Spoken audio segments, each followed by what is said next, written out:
greater love have we ever experienced than the love of God, the love of Jesus Christ. Thank you, Brother Gary. And we love him because he first loved us, and we served him out of love for him.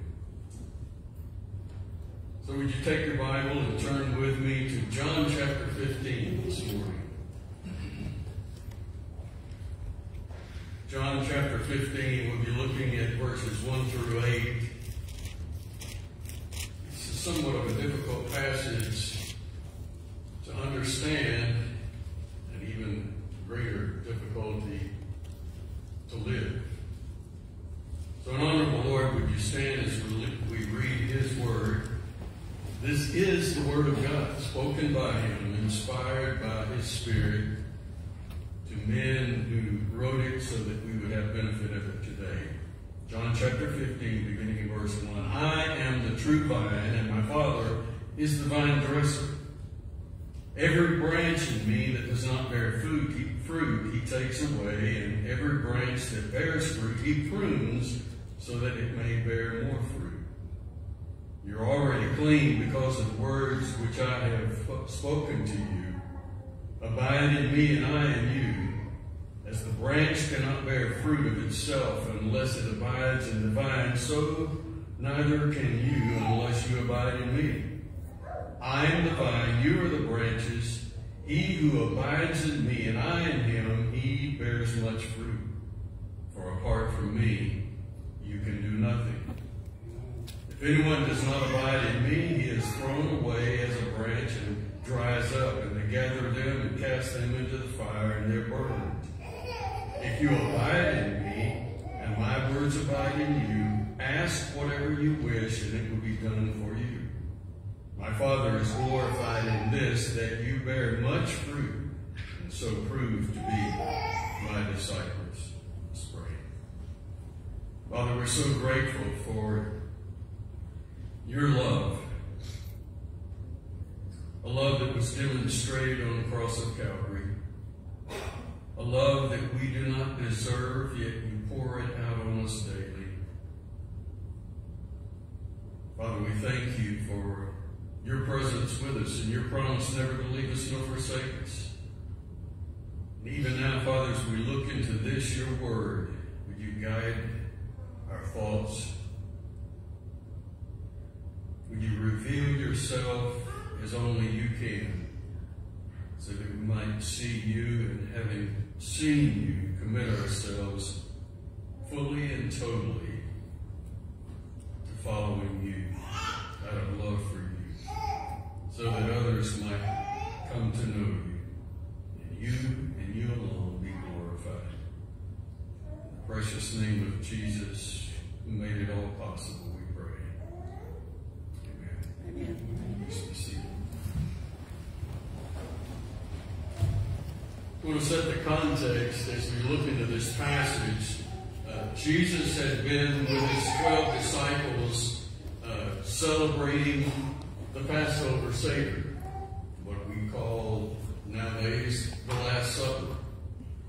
And he had been teaching them, and this was all before the crucifixion. They had finished the dinner, and according to the end of chapter 14, he says, let's get up and go from him. He was on his way to the Garden of Gethsemane, where he would be betrayed and end up suffering and dying on the cross.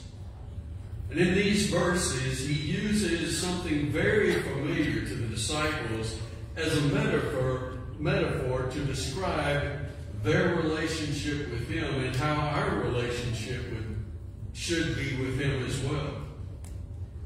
One thing I want you to keep in mind is that the disciples, in a sense, are Old Testament believers.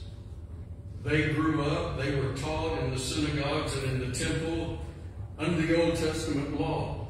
Jesus had not gone to the cross yet. He had not died, rose from the dead, and the New Testament had not written. And so a lot of this would be steeped in Old Testament teaching.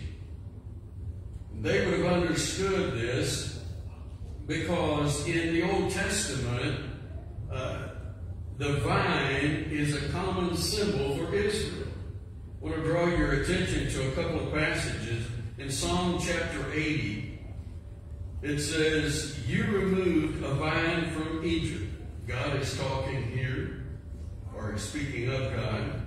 You removed a vine from Egypt. You drove out the nations and planted it. You cleansed the ground before it, and it took root and filled the land. The mountains were covered with its shadow, and the cedars of God with its boughs. It was sending out branches to the sea and its shoots to the river. Over in Isaiah chapter 5, God is speaking here. Well, the prophet is speaking about God, singing. He says, "Let me sing for my well-beloved a song of my beloved concerning his vineyard. Well, my well-beloved had a vineyard on a fertile hill. He dug it all around, removed its stones, and planted it with choice vines. He built a tower in the middle of it, and he also hewed out a wine vat in it. Then he expected it to produce good grapes, but it produced only worthless ones. And now, O inhabitants of Jerusalem and men of Judah, judge between me and my vineyard. What more was there to do for my vineyard that I have not done in it? Why, when I expected it to produce good grapes, did it produce worthless ones? So now let me tell you what I'm going to do to my vineyard. I will remove its hedge, and it will be consumed. I will break down its wall, and it will become a trampled ground. I will lay it waste, and it will not be pruned or hoed, but briars and the thorns will come up. I will also charge the clouds to rain on it no more. For the vineyard of the Lord of hosts is the house of Israel, and the men of Judah and his delightful plant. Thus he looked for justice, but behold bloodshed, for righteousness, but behold the cry of distress. So Jesus, as he begins this metaphor, he says, I am the true vine. Not like apostate Israel. I am the true vine, the faithful vine. The vine in horticulture is the trunk that all the branches feed off of. They get their nourishment from the trunk, the vine. This passage is about the believer's union with Jesus Christ, who is the vine, and how we're to relate with him. Jesus, the true vine, gives life, gives nourishment to the branches, those who are his disciples. To continue with this metaphor that Jesus is talking about, he says that God the Father is the vine dresser. And we saw from those passages in the Old Testament that he planted the vine, he took care of the vine, he cultivated it. He is the vine dresser. But he works in conjunction with God the Son, who is the vine, the true vine. Jesus is the vine, and his disciples are the branches. Verse 2 continues, every branch in me that does not bear fruit, he takes away. And every branch that bears fruit, he prunes so that it may bear more fruit. This particular verse and a verse later on has prompted a lot of speculation about the meaning of this verse. So we need to look at a couple of phrases here. The phrase in me and takes away. Does this speak of true disciples that are in Christ and God then takes them away? That wouldn't line up with the rest of Scripture. Jesus said, my sheep hear my voice and they know them, and no one can snatch them out of my hand. So what is the meaning here? I think from study of Scripture that the branches that are here, and you'll notice that he says, every branch in me, not every branch that abides in me, every branch in me that does not bear fruit, he takes away. And my thoughts immediately go to a disciple that was taken away. By that I mean Judas. Judas had been with Jesus the whole 3 years of his ministry. And yet at the end, he was not abiding in Jesus. He was there. I think also about the group of disciples that followed Jesus around. We find in John chapter 6, Jesus was teaching, and his teaching got a little hard to understand. He talked about him being the bread of life. And at one point, the disciples, many of his disciples, when they heard this, said, this is a difficult statement. Who can listen to it?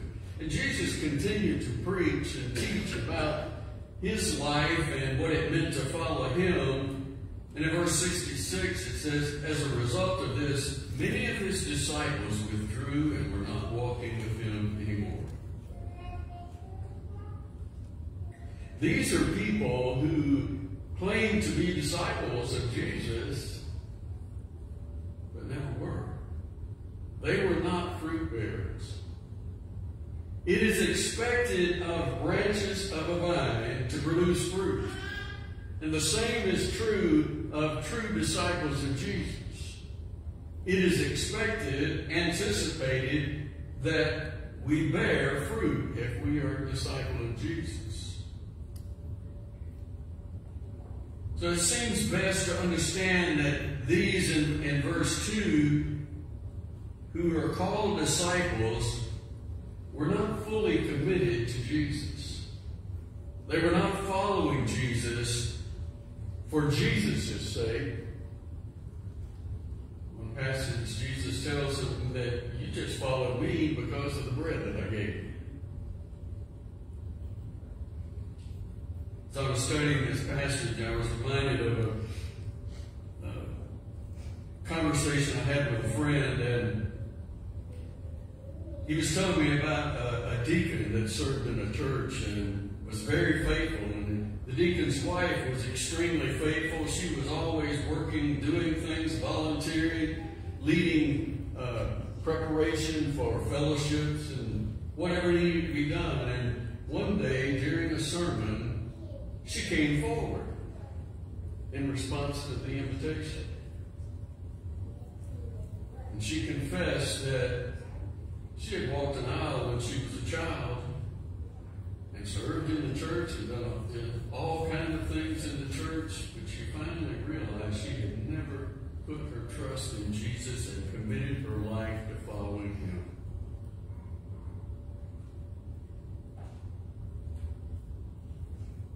It's unfortunate that there are people in churches who are faithful members, but they have never truly trusted Christ and became a disciple of Jesus.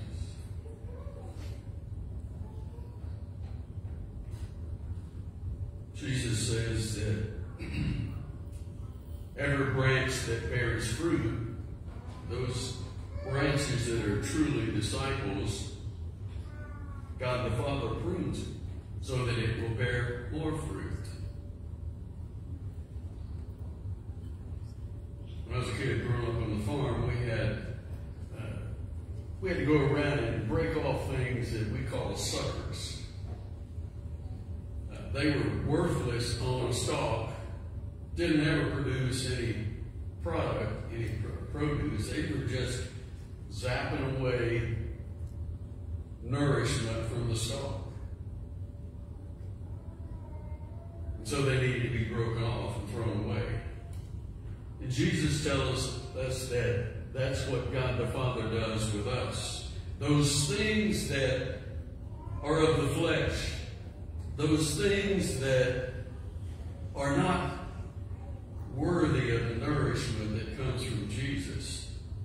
prunes away. We see that in Hebrews chapter 2, to the point of shedding blood and striving against sin. And you have forgotten the exhortation which is addressed to you as sons. Apparently, some of these disciples were griping and complaining because they were having a hard time. Not like any of us. We don't ever do that, do we? The writer of the book of Hebrews says, and he's quoting from the Old Testament, "My son, do not regard lightly the discipline of the Lord, nor faint when you respond, when you are reproved by him. For those whom the Lord loves, he disciplines, and he scourges every son whom he receives." It is for discipline that you endure. God deals with you as with sons. For what son is there whom his father does not discipline? But if you are without discipline, of which all have become partakers, then you are illegitimate children and not sons. I think that's what Jesus is talking about here in this passage in John. Those who claim to be sons but produce no fruit, the Father takes them away. Those who are true disciples and are producing some fruit, he prunes so that they produce more fruit. In verse 3, then he says, "You're already clean because of the word which I have spoken to you." Now he's talking to the disciples that are with him, those who truly are his disciples. Back in John chapter 6, when many of the disciples had left Jesus, he asked the 12, "Are you going to leave me too?" Think about Peter's response, and it shows his devotion to the Lord. Peter says, "Lord, to whom shall we go? You have words of eternal life. We have believed and come to know that you are the Holy One of God." Peter was a true disciple. He understood that in Jesus, and Jesus alone, there was life. He had heard Jesus said, "I'm the way, the truth, and the life. No man comes to the Father but by me." Peter says, "We," and he's speaking for the 11, "have believed and know that you are the Christ."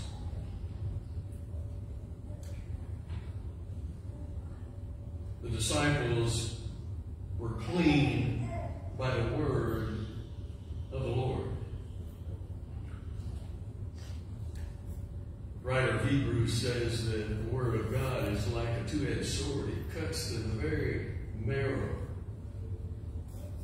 It reveals the truth of who we are. Because we're all sinners, and we all need a Savior. And so these disciples had believed, and they had been clean. Now, that doesn't mean that they were perfect, like none of us are perfect. But the good thing is, according to John the Apostle's first letter to the churches,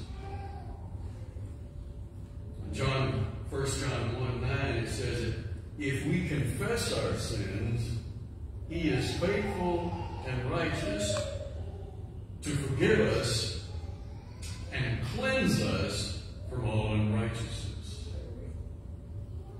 The reason that's true is because of what he said in verse 8, that said if you deny that you have sins, you're deceiving yourself, and the truth is not in you. Even though we trust in Christ and are forgiven, we're washed in his blood, we still at the old sin nature and we still sin, but the good news is if we confess that, He is faithful to cleanse us continually. So, continuing in verse 4, he says, "Abide in me and I in you, as the branch cannot bear fruit of itself unless it abides in the vine, so neither can you unless you abide in me." If a branch stays connected to the vine, the nourishment of the vine flows into that branch and it will bear fruit. So it's essential that we first of all put our trust in Jesus Christ, and then we stay connected to Him. We abide in Him so that we will produce fruit. That's the expectation. He is our only source of nourishment. He is our only source of fruitfulness. So how do we abide in Him?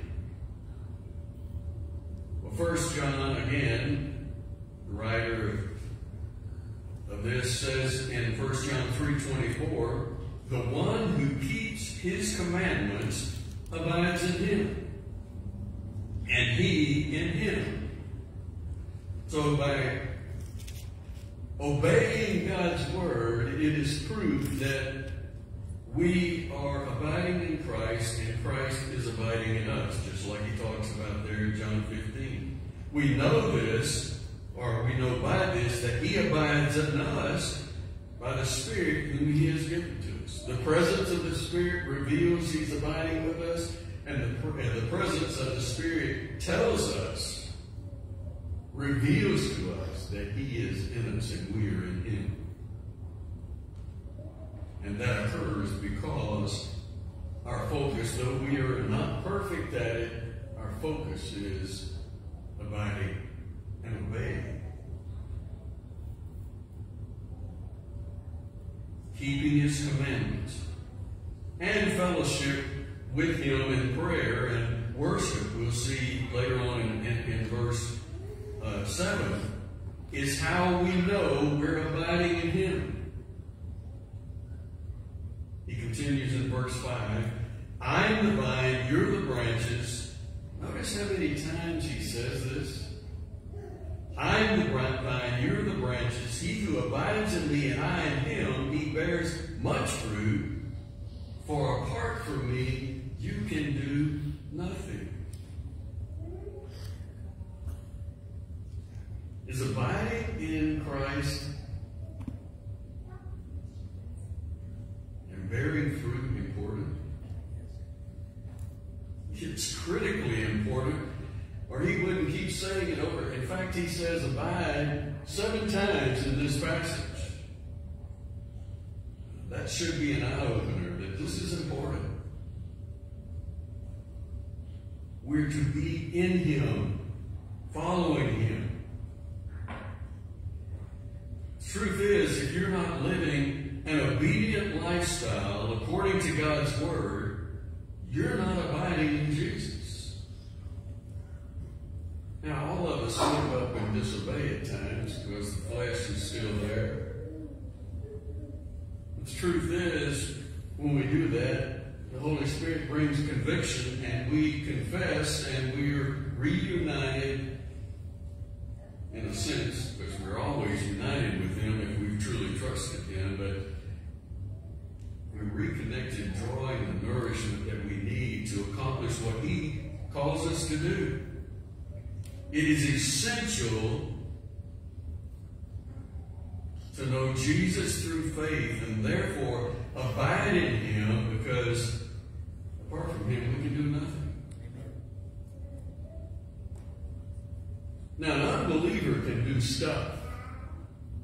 An unbeliever can do stuff in a church, like this deacon's wife. But we can do nothing of eternal value apart from being connected and abiding in Christ and following Him in obedience.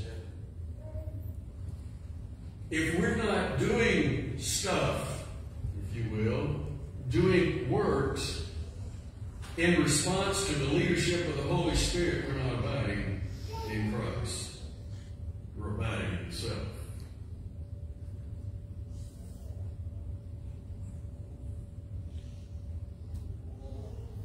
In Ephesians 2:8-9, you could probably quote it as well. It says, "For we are saved by grace through faith, that not of works, is a gift of God, not of works lest any man should boast." But verse 10, which we usually don't quote when we quote 8 and 9, says that we are saved for good works that God prepared beforehand that we should walk in them, that we should do. So we abide in Him to do the work that God has prepared for us to do. God has prepared work for every disciple of Jesus Christ. And if you've trusted Jesus Christ, He has a purpose, a plan, and a work for you to do. And that does not mean Pew City.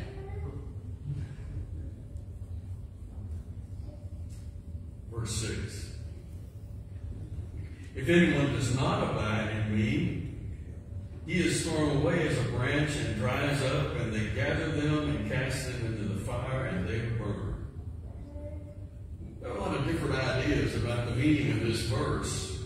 Some people think that what it's talking about here is the works of believers that are not done according to the Holy Spirit's leading. They're worthless works, so they're gathered up. But that doesn't really go with the pronouns used in this verse. Notice what he says. "If anyone does not abide in me, he is thrown away." So this is talking about those who, like it up in verse 3, those who are not truly disciples. In the Old Testament context, which we're seeing here with the disciples, fire was a symbol of divine judgment.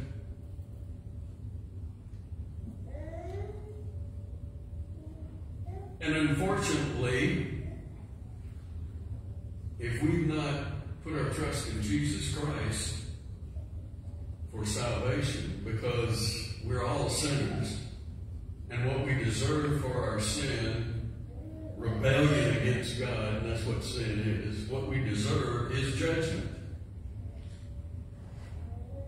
And I love Ephesians 4, or Ephesians 2, verse 4. It says, "But God, being rich in mercy, while we were dead in our trespasses and sin, made us alive in Christ Jesus, for by grace you've been saved." If anyone does not abide in me, that's those who claim to be church members, claim to be Christians, but they're not following Christ. They're not abiding in Him. They're not obeying His word. They're not following His leadership. Leadership. They're thrown away. Thrown away as a branch and dry up, and they're gathered. They gather them.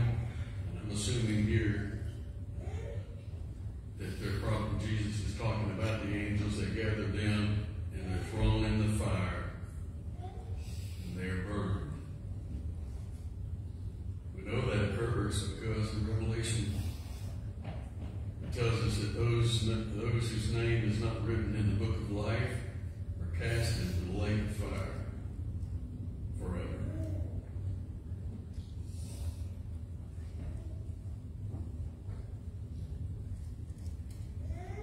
Remember what it said there in Isaiah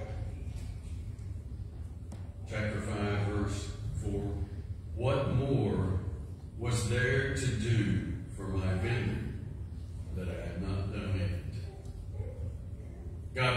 sent his Son, who took on flesh, lived among us, died on the cross, rose from the grave, ascended back to heaven, so that whoever would put their trust in him and follow him, become his disciple, would be saved.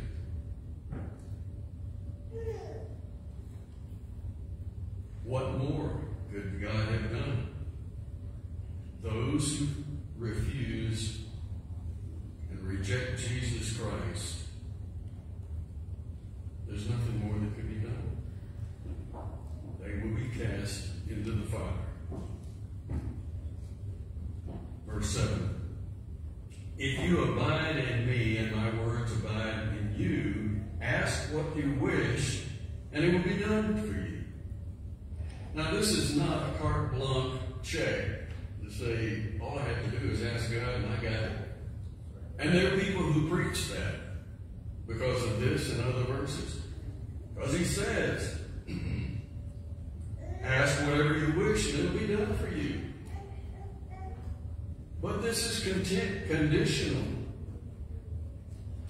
He says at the beginning, if you abide in me, and my word abides in you, then ask and it'll be granted. What happens here is if we're abiding in Christ, we're staying connected with him, our focus on him and not our own selfishness. If we're obeying his word is abiding in us and transforming us, making us more like Jesus, then our desires will be the desires of Jesus. And then we'll get what we ask for. If you abide in me, my word abides in you, ask whatever you wish and it will be done for you. And then he tells us why this will happen. Verse 8. My Father is glorified in this, that you bear much fruit. By abiding in Jesus, this passage tells us we will bear fruit. And Jesus says that God the Father will be glorified. Guess what? That doesn't mean you and I are going to be glorified. Our works are to glorify him, not to glorify self.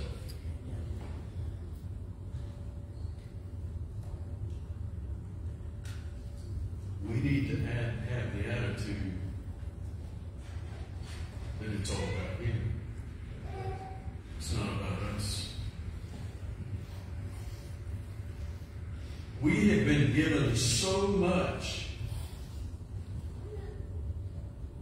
We should be just totally, fully, absolutely committed to Jesus Christ and what he wants. I think so many people in the church forget or don't realize all that has happened through Jesus' death, burial, resurrection, and our faith in him. It is all a gift from God that we did not deserve. We are sinners who deserve eternal damnation. But God, in his grace and his mercy, sent his only begotten Son, that whoever will believe in him will trust in him, not just believe that he existed, but come to him and say, I know I'm a sinner, and I know I deserve judgment. Would you forgive me? Would you save me? I'm putting my trust in you. Do you realize that Jesus is the only hope we have? There is no other hope.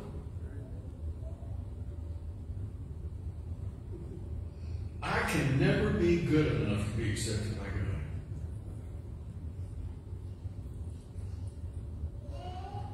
I am so grateful that according to 2 Corinthians 5:17,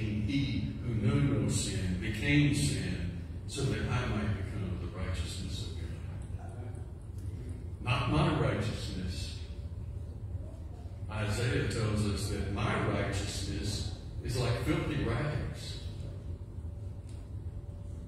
But his righteousness that he applies to my account is perfect.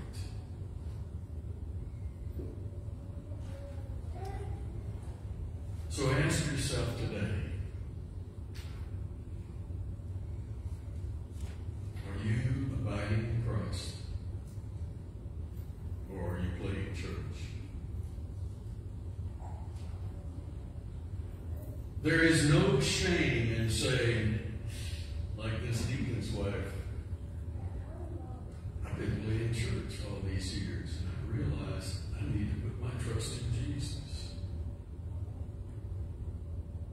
It's unfortunate that there will be those who play church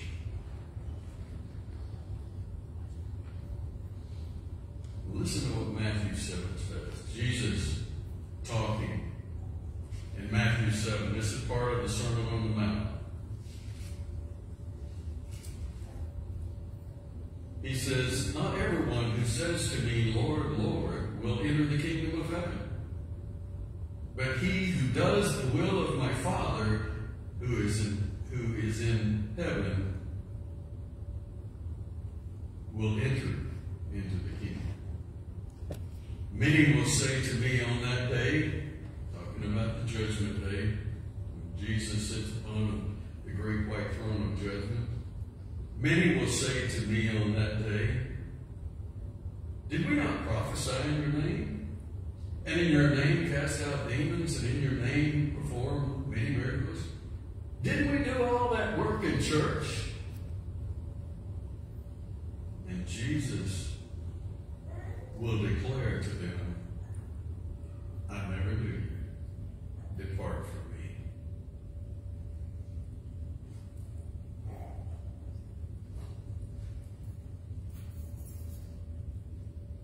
Are you abiding in Christ? Or are you playing church?